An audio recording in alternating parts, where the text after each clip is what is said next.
안녕하세요. 사이콜라 시청자 여러분. 사이언스와 이코노믹스의 합성어인 사이코노믹스 그 첫 번째 방송 주제는 로봇입니다.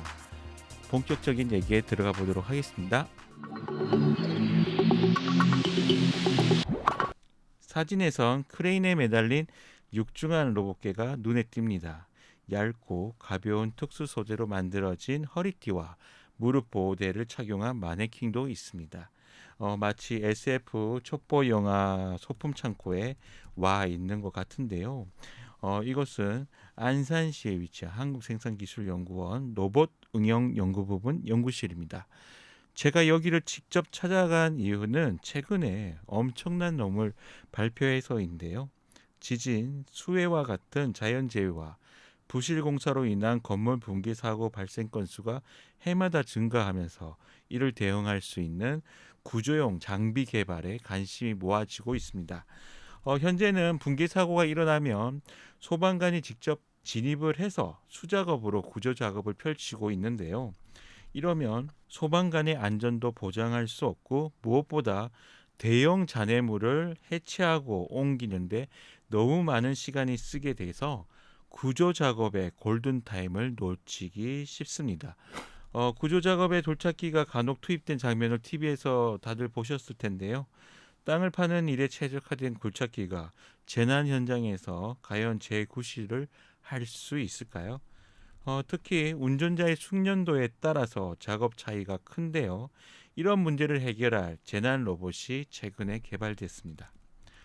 조종산 박사님이 만든 이 재난 로봇은 4개의 무한 궤도 위에 길이 6m짜리 팔 2개가 달린 형태입니다.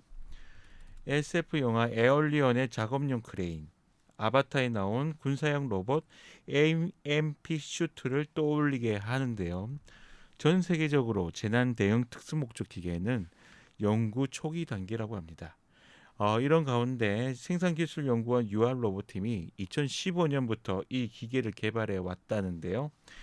이번 재난 로봇은 팔 2개로 잔해를 쥐고 옮기고 부수는 게 모두 가능합니다. 진입을 막는 벽과 같은 장애물이 있으면 로봇팔로 틈을 벌려 돌파할 수도 있죠.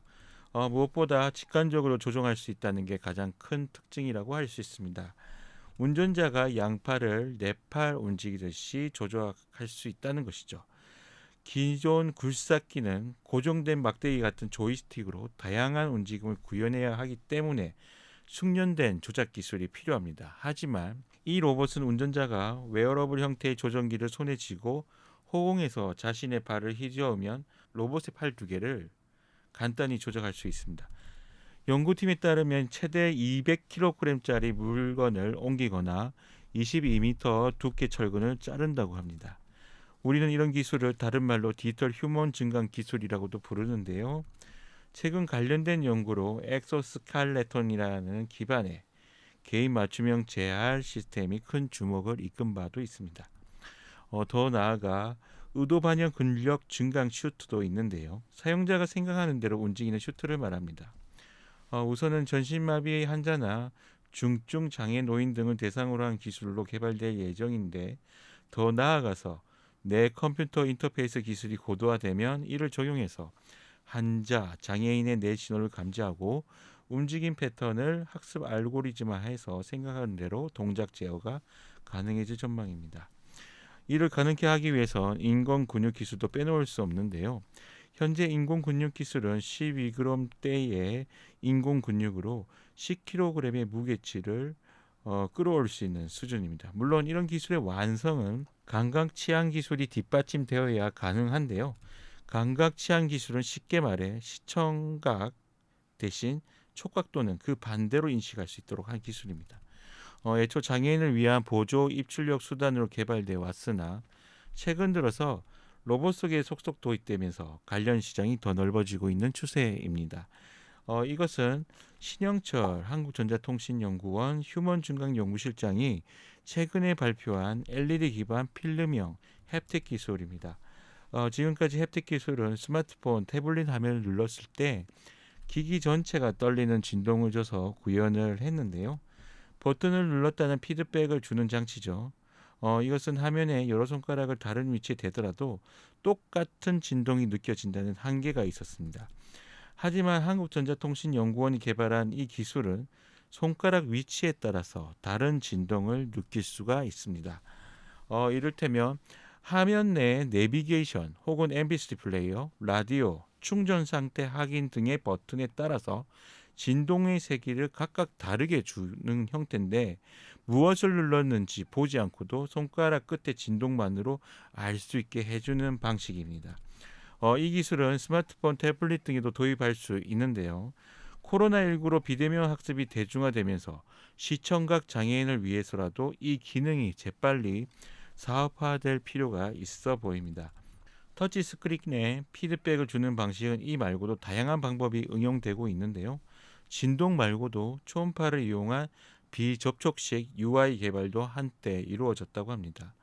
한국전자통신연구원에 따르면 손가락을 터치 스크린에 직접 갖다 대지 않아도 공중에서 어떤 버튼 위에 손이 와닿아 있는지를 알 수 있는 기술을 개발했었다고 합니다.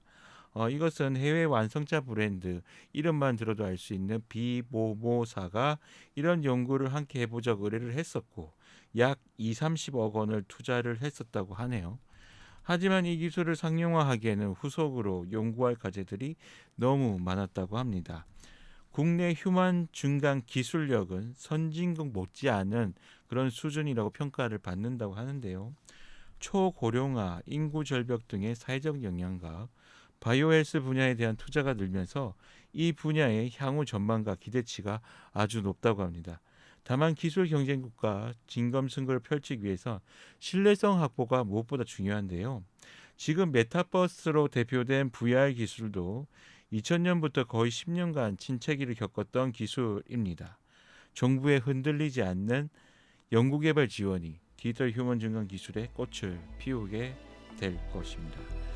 제가 준비한 내용은 여기까지고요. 다음번에 다른 주제로 만나뵙겠습니다. 고맙습니다.